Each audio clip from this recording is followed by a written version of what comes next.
സ്വന്തമായി 6 അടി മണ്ണ് പോലുമില്ലാത്ത തോട്ടം തൊഴിലാളികൾ ദാരിദ്ര്യരേഖയ്ക്ക് മുകളിലെന്നാണ് സർക്കാർ രേഖ.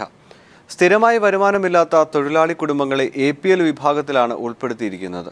റേഷൻ അരി വാങ്ങാൻ പോലും ശേഷിയില്ലാത്തവരോടാണ് തോട്ടം ഉടമകളുടെ നിഷേധാത്മക നിലപാട്. Kollam Thenmala Travancore T and rubber എസ്റ്റേറ്റിലെ തൊഴിലാളികളുടെ മാത്രം അവസ്ഥയില്ലിത്. തോട്ടം മേഖലയിലെ ആകെ തൊഴിലാളികളും ദാരിദ്ര്യരേഖയ്ക്ക് മുകളിലെന്നാണ് സർക്കാരിന്റെ കണ്ടെത്തൽ. നീലക്കാർഡ് നൽകി പാവം തൊഴിലാളി കുടുംബങ്ങൾക്ക് ലഭിക്കേണ്ട ന്യായമായ അവകാശങ്ങൾ പോലും സർക്കാർ കവരുന്നു. സ്ഥിരമായ ജോലിയും വരുമാനവും ഇല്ലാത്ത തങ്ങളെ ദാരിദ്ര്യരേഖയ്ക്ക് മുകളിൽ ആരെത്തിച്ചു എന്ന് മഷീട്ട് നോക്കിയെങ്കിലും കണ്ടെത്തണമെന്ന് തൊഴിലാളികൾ ആവശ്യപ്പെട്ടു.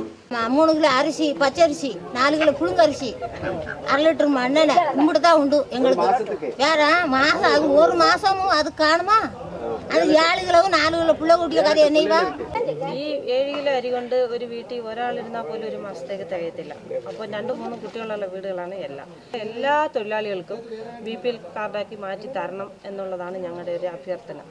ഈ 6 ദിവസം ജോലിക്ക് പോയാലാണ് 120 രൂപ അവർ ശമ്പളം തരുന്നത്. അത് 2 ദിവസം കുറഞ്ഞ 80 രൂപയെ കിട്ടത്തുള്ളൂ. അമ്മയെന്ന് ചൊവ്വയെ വിളിക്കാൻ അറിയാതെ എഴുതാൻ അറിയാത്ത സമയം വരെ ഹോസ്റ്റലിൽ കൊണ്ട് വിട്ടാണ് കുഞ്ഞുങ്ങളെ പഠിപ്പിക്കുന്നത്. അനാഥ ആശ്രമത്തിൽ വിട്ട് പഠിപ്പിച്ചിട്ടുണ്ട് കുട്ടികളെ. അങ്ങനെയൊക്കെ ഞങ്ങളുടെ ജീവിതം വളരെ ദുരിതപ്പെട്ട ജീവിതമാണ്.